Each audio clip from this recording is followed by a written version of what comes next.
don't make automatic assumptions that the only time you're prospecting is when you've got a hit list and you're on the phone. Every person you meet is that next big opportunity. I'd probably break the general rule of thumb here, and I'm not going to tell everyone that I do 10 hours of calls a day and I make 100 calls, because the reality is, in my business, I might be lucky to make 10 to 15 genuine prospecting calls a day, which would be surprising for most people to hear. But the conversations that I'm having are leading from an opportunity that weekend where it was out at the golf course, or it was at a social outing, or someone has given me an inclination. So the quality of the call and the quality of the person you're speaking to is far different to a cold call out of CoreLogic RP data. Absolutely. And if I was a new agent today, joining any real estate brand, whether it's a franchise, whether it's a one-man band, and wherever you are, it doesn't have to be a capital city, it could be a regional market. I mean, the first thing I'd do is I'd go out to the place where I can meet the most amount of people that weekend. Is that a rugby club? Is that a shopping centre? A blast from the past was 10 years ago when I started real estate and I was in New Farm.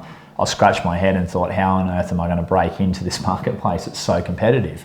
So I went to BP and I went to Coles. Now Coles actually works with Shell.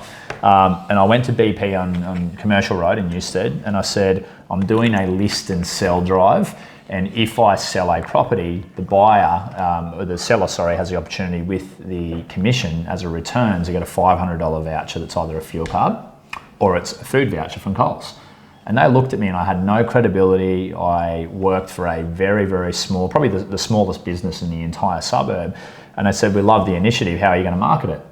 And I just said, well, I'm going to put it everywhere. So I ended up with these 15 A-frames littered all around New Farm, no council permits, chained to these street poles that had this advertising everywhere. But then what happened was it created all these opportunities because people that did not know who I was, they went, this guy's offering something that no one else is.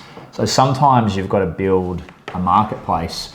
And another little story to throw onto that is, for everyone who knows Stefan, he's got a very interesting story about when he started his hairdressing, and there's an interesting one he tells where the company down the road was doing haircuts for £7, 7 pence, so we're going back a while now. Right. And he couldn't break the market, so 1 week he offered everything for free. Now there was a catch. He knew that within 1 to 2 weeks he was either going to go broke or he was going to have more business than he could deal with.